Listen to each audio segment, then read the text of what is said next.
Hey guys, it's Krista from Hilltop in the Valley. Perhaps you are looking for a few self-care ideas today. Maybe you're looking to find yourself after a life transition, or maybe you just need to take better care of yourself emotionally, physically, mentally. Well, today we're actually going to look to find the answers to these in history, because you know what? The lifestyle of those in the past is actually the therapy for those today.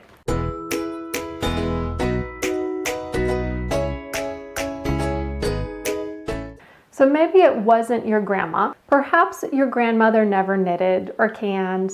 Maybe it was your great or great-great-grandmother. But let's go back a ways and we will see what the difference was in the lifestyles. As we become more of a society that uses machinery and technology and consumerism, our mental health has actually gone quite a bit down. So today I want to bring you 5 different habits from grandma that, of course, were lifestyle back then, and they are therapy today. Okay, number 1 is a rocking chair. A rocking chair is actually therapy. So when we first looked into adoption, we had to go through a lot of classes, and one of the people that did a lot of the talking in the classes was an occupational therapist. This is someone who works with disorders such as sensory processing disorder, which has to do with how your body connects with and views the world around it through touch, through the movements, and it was very, very helpful for our adoption. So during this time, one of the simplest things that we learned that was one of the most helpful was that spinning happens to rev the body up. Meaning, if you want your kids to not go to sleep, maybe spin them. Anybody have a husband who really likes to take kids right before bed and give them spinning rides, or likes to flip them over a bunch, and then they can't go to sleep or calm down? Yeah. We also learned that the rocking movement is actually very, very calming for the body, and there's a lot of benefits that come with it. Rocking will help with preparing your body for sleep and actually helps your body to go into the deeper stages of sleep. There is a reason why moms like to rock a baby to sleep, because it really does help them to go to sleep. It also helps with anxiety. It helps with focus. Isn't that interesting? It also helps your system to calm down and release good endorphins. You know, like the mood boosting endorphins that make you feel good. And it can lower stress. So there's a reason why we have multiple swings in our front yard. The kids love it. And you know what? You can tell that it helps them to feel good. So maybe you also need to add a rocking chair to one of the furniture items in your living room so that you can take some of those benefits for yourself as well. By the way, I will go ahead and I will link a lot of the studies, a lot of the websites that I did all the research for this video with down below in the information box, so you can go and you can learn more yourself. Okay, number 2, working with your hands. Have you ever heard someone say the phrase, idle hands are the devil's playground? Well, it kind of is true. Look at knitting, for instance. Now, I'm not somebody who actually knits. I would love to learn, but I'm not at the moment.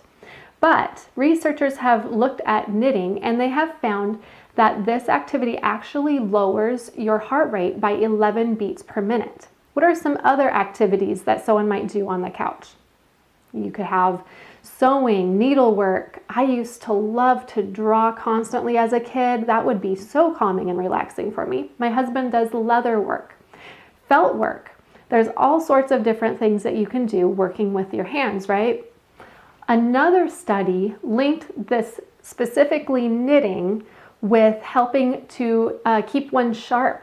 This is pretty amazing when you think about your grandma sitting in her rocking chair doing her knitting or her needlework, and thinking about how that might have actually helped keep her sharp and being able to regularly converse with people, which is something you could be doing while you're knitting.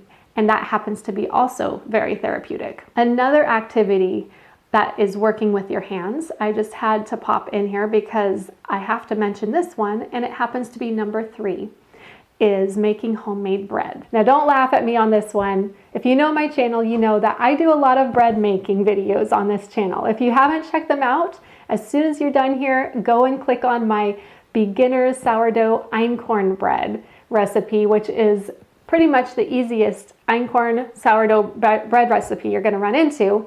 And you can make that at home, and you can also make your own sourdough starter. But I gotta say, bread making is very therapeutic.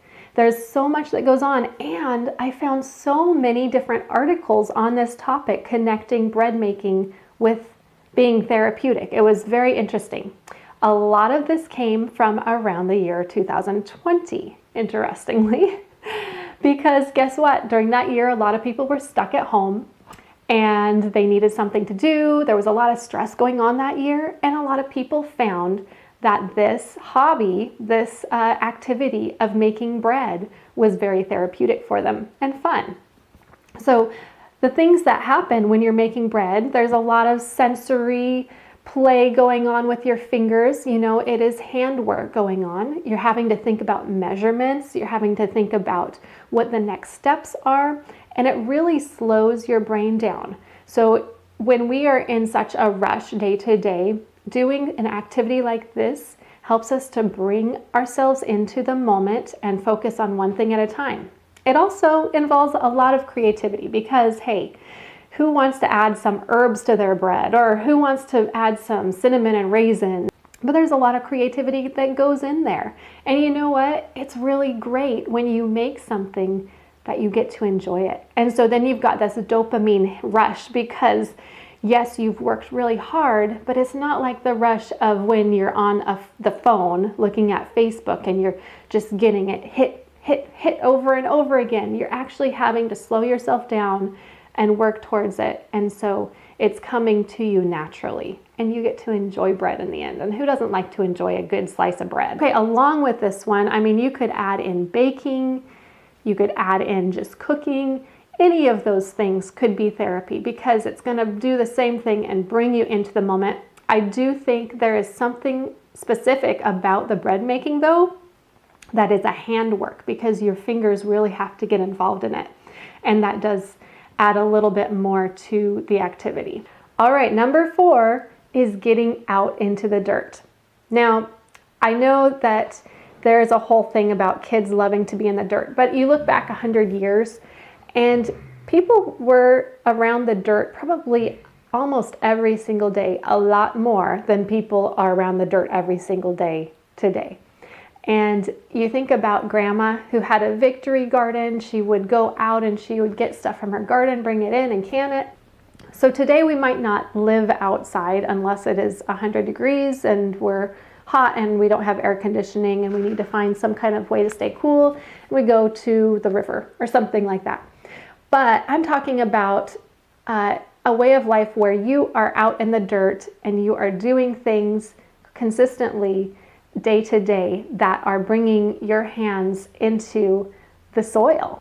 Did you know that kids who play in the dirt consistently as children grow up to have lower levels of inflammation? Yes, inflammation is kind of a hot topic right now. And I will link this study in the information box below so you can go back and look at it. Very interesting, but there's a lot of health benefits physically for just being in the dirt. We know that there is a whole ecosystem in the soil, and our bodies are also made up of an ecosystem of organisms.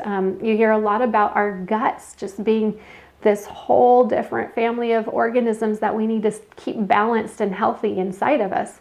Well, there is something where when we are going between those two places, that is also healthy to keep our ecosystem and our bodies healthy. So I'm going to read about one of the research findings that I saw in a systemic review of horticultural therapy, which is basically gardening therapy. It was found that symptoms such as dementia, mental illness, even depression could be lessened, and the study also recommended this as a possible therapy for those with mental health issues or terminal illness such as cancer. We're talking about gardening. We're talking about getting in the soil and planting either flowers or vegetables. And I have known people personally who have been going through tough things, either whether it be like a terminal illness or maybe trying to get through addiction or trying to get through a stressful time, and they do use gardening as their therapy, and it helps them. It brings them calm because there's something about being in nature and being calm. And I believe there's also even more studies coming out now about having your hands in the soil and having that be more of a calming thing too. There's the whole thing of grounding, having your feet be bare, and walking around without any shoes on outside in nature. So this can be another form of very, very helpful therapy for you, especially as we go into the summer months. So go grab a tomato plant, go grab some beans, and go plant them. And this brings us to number 5, which is walking and bike riding, which I am kind of lumping together because they're both a form of physical exercise. Perhaps this is why Grandma is so robust. I mean, she did walk 10 miles to school every day, uphill, both ways, in a snowstorm. And I think that would add a little bit to your sense of confidence. But have you thought about the way that people maybe used to walk more with other people? Now, I'm not the mastermind of this because 100 years ago, before there were cars, people did walk. And yes, if you were walking places, you would often walk with people. And there was not music on in the background, and we did not have our headphones on or a hand carrying a phone in front of us. A study in Canada tried using walking and psychotherapy hand in hand together to see if the benefits would be even greater to help their clients. The results showed promise. Of course, they're working on doing more studies to see how it all works together and all of that. But it is pretty obvious because you know that there's going to be benefits from walking. We know that there's benefits walking such as lowering blood pressure. It's going to have health benefits with it. It's also going to give you generally a little bit of a mood boost also if you're walking. And then with using counseling or psychotherapy, that's being able to talk to someone openly. And we know that there are benefits with that to relieve stress and to help you calm down, to help with anxiety a little bit. And so it is pretty obvious to me that when you combine those two things together, that it is going to be even more helpful. I think the takeaway from this is to go grab a friend and instead of just driving to the store, go walk to the store. If you have a few minutes extra with a friend, instead of just sitting at the table at the coffee shop, maybe take your coffees and go for a walk outside if it's nice. So I don't want to finish up this last point without getting into the bicycling aspect of it, because I found so many good things on research connecting bicycling with therapy and with mental health. So this includes lowering your anxiety, your depression. This includes upping your creativity and upping your mood overall. And it helps your memory. Those are just a few ways. So these all sound really good to me, but I just have to remind you that most of these things are benefits from exercising. So yes, I do think bicycling is great, but do remember that if you want to get some of those benefits, that you can also do other forms of exercise if there's another exercise that is helpful to you. And that will be a therapy as well. One of the pictures that came to my mind as I was reading the research on bicycling and how it is connected with being like a therapy for people was a picture of the Anne of Green Gables, Anne of Avonlea film. She's riding her bike home and she ends up racing against Gilbert Blythe. And she goes over one of the bridges and he ends up riding into the water. And it was a really cute first scene. She had one of those Victorian bicycles. And I myself have like a little cruiser bike that is so fun for me to ride, and I barely ever ride it. So even doing the research for this video just reminded me I really do need to go get my bicycle's tires pumped up and get it out and go, because it really is a fun thing to do, especially with my kids. I know that I have left a lot out. I haven't even started on the singing, the music aspect of therapy, the creative arts, animals. There are so many things that would have just been a daily part of life 100 years ago, and we consider it therapy for today. So how do we incorporate grandma's habits, her lifestyle, into our own? Well, when I had just had kids, I went through a huge decluttering process. Now, during this process, I decluttered so many physical objects out of my home, but it didn't stop there. I continued and I started trying to declutter things that were not physical, things that were mental for me.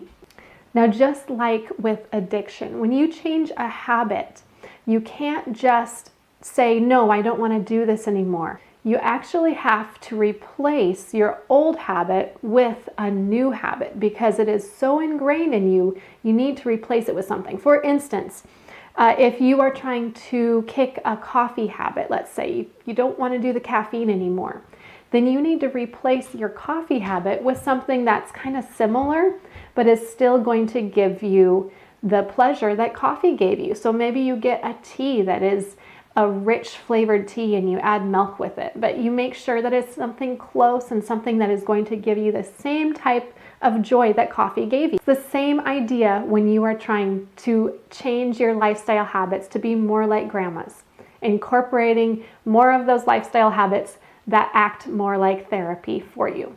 So for instance, you don't have to go full on and just become a gardener, but if you want to take some of those lifestyle habits from grandma, you want to get some of the benefits of garden therapy, then maybe you want to just have an herb garden and you can use the herbs in your kitchen. You can use the herbs when you're making your bread. Whatever you choose, know that you probably won't get the same dopamine rush hit like you would if you're looking on Facebook and there's always these new flashy pictures coming out at you. This is something that is going to be a lot slower, and it's going to come at you a lot more naturally. And so it will take time, but your body will adjust to it, which is great. And that is when your body will start saying, oh, we really like this. This is really comforting for us. This is something that we want to do over and over again. So all to say, I would love to hear if you guys decide to incorporate some of grandma's therapy habits into your life, or if you already have incorporated them, how has this impacted your life? For me, when I started doing things like gardening, when I started incorporating the bread making into my life, I found that it gave me a lot more joy. And it was hard at first because I went through this season of trying to work to learn it. And thankfully, I do enjoy learning things, but it did take time for my body to just ease into it. And it took time for me to adjust and to begin to get the benefits from it that I really wanted to get. But I am totally enjoying it now so that it is a comfort to me. It is something that is like therapy for me, and it is a great hobby. Instead of just looking for self-care, instead of just looking for something to change your life, maybe it's really not that far away and you just need to look to grandma. You need to look to grandma and you need to look to some of her old lifestyle habits, and you just need to see what she's done in the past that you can incorporate in the here and now. So I'd love to hear from you guys. If you are done watching this video and you liked it, I would love if you would pick another one of my videos just to show YouTube that you enjoy this type of video, and so it will bring you more ideas from my channel. If you have not subscribed, please subscribe. It would be great to have you along, and if you could like this video, that would be great too. I'm Krista, and I'm from Hilltop in the Valley. We will see you again soon. I hope you guys are having a great spring. We will talk again soon. Bye-bye.